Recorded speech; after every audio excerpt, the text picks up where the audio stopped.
Hello students, how are you? I think you all are enjoying the rainy season.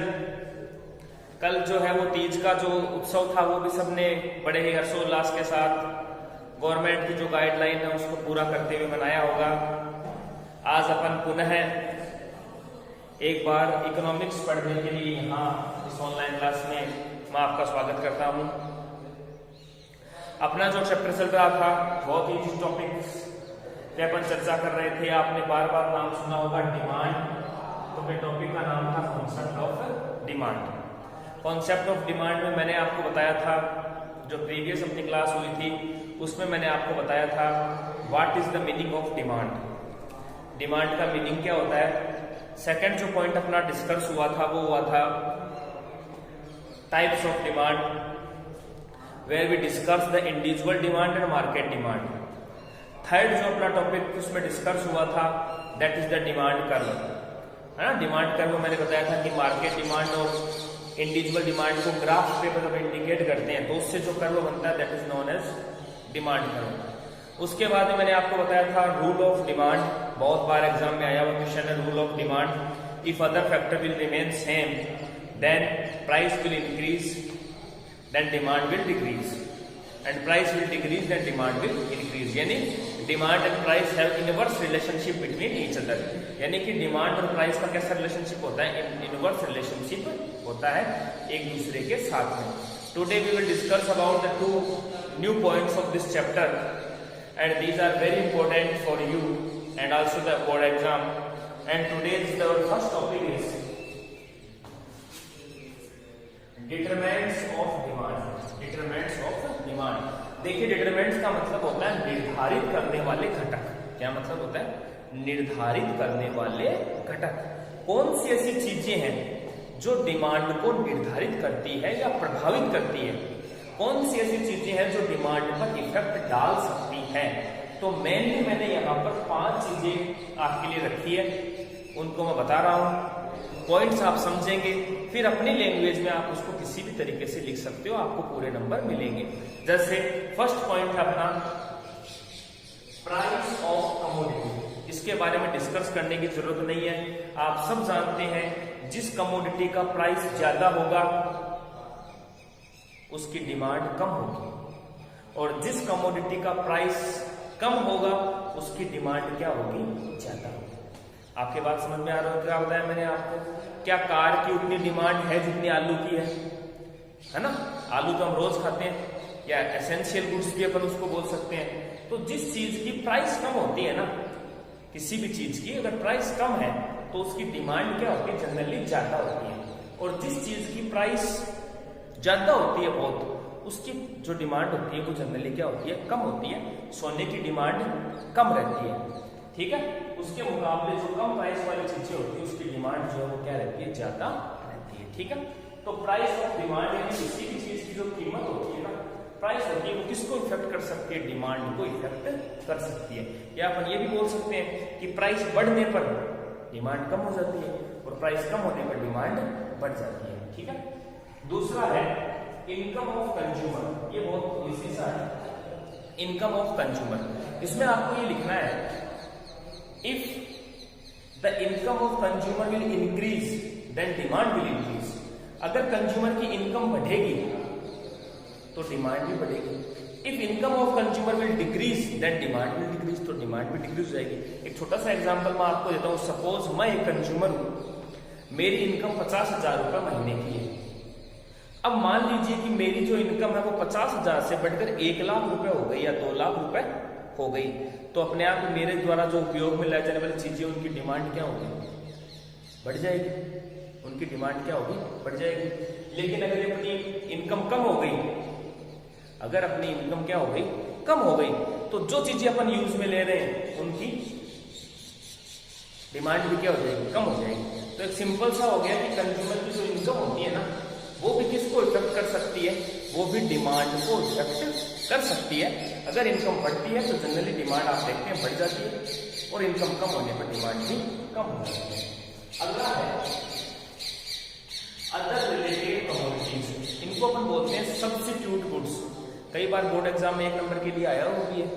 Substitute goods क्या होते हैं, तो substitute goods क्या होते हैं? ऐसी चीजें जो एक दूसरे की जगह काम में ले सकते हैं, उसको अपन क्या बोलते हैं? सब्स्टिट्यूट गुड्स बोलते हैं। ऐसी चीजें जिसको आप एक दूसरे की जगह काम में ले सकते हो। चाय की जगह क्या काम में ले सकते हो? कॉफी काम में ले सकते हो। तो chai and coffee are substitute goods, एक की जगह दूसरी चीज काम में आ सकती है।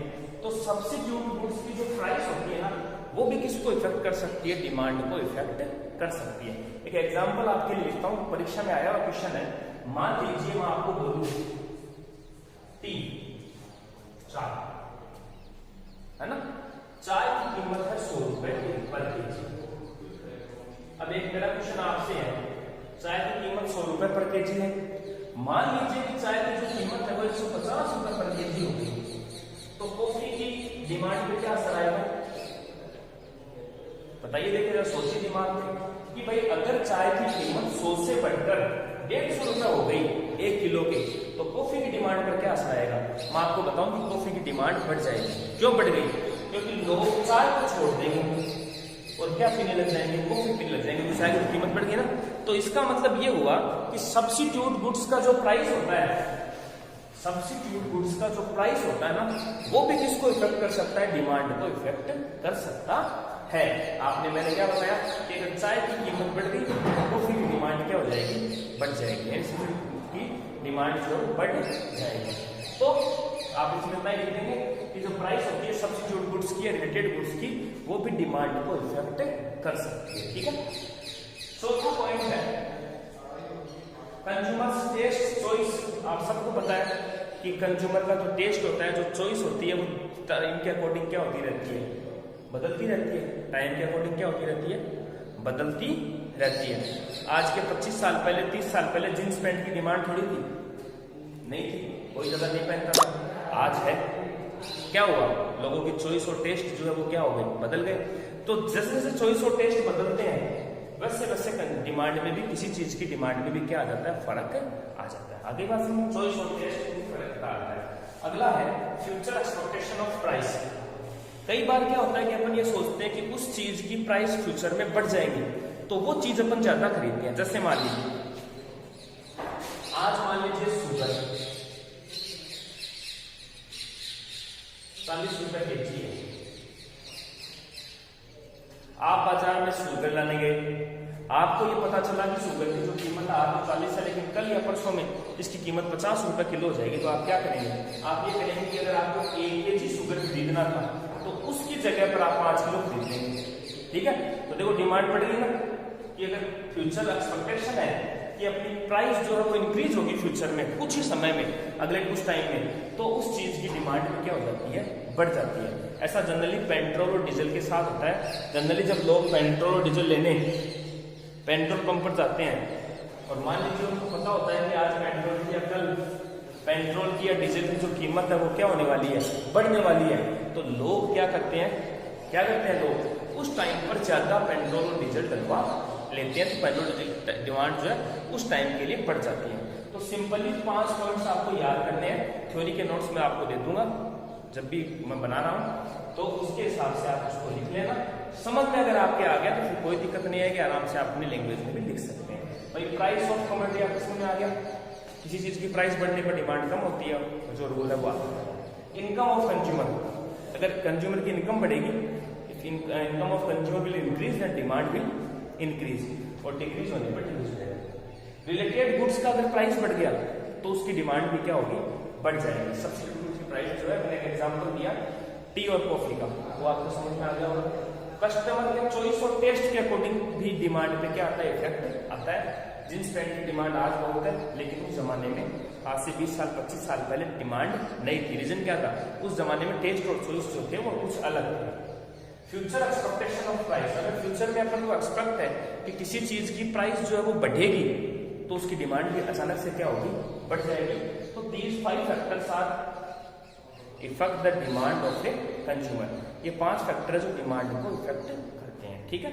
अब एक सिंपल सा मैंने पॉइंट यहाँ लिखा है, शिफ्ट ऑफ डिमांड कर्व।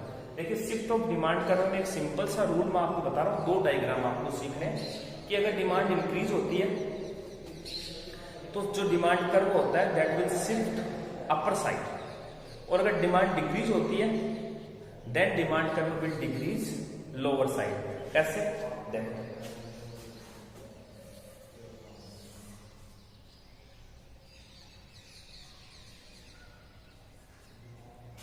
मान लीजिए आपका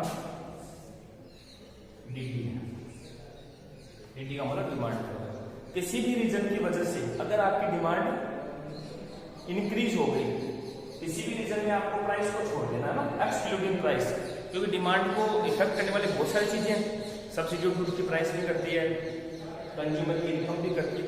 प्राइस को छोड़कर अगर अन्य किसी भी रीजन से आपकी डिमांड इंक्रीज हो गई, then demand curve shifted upper side, तो आप इस साइड में शिफ्ट कर देंगे।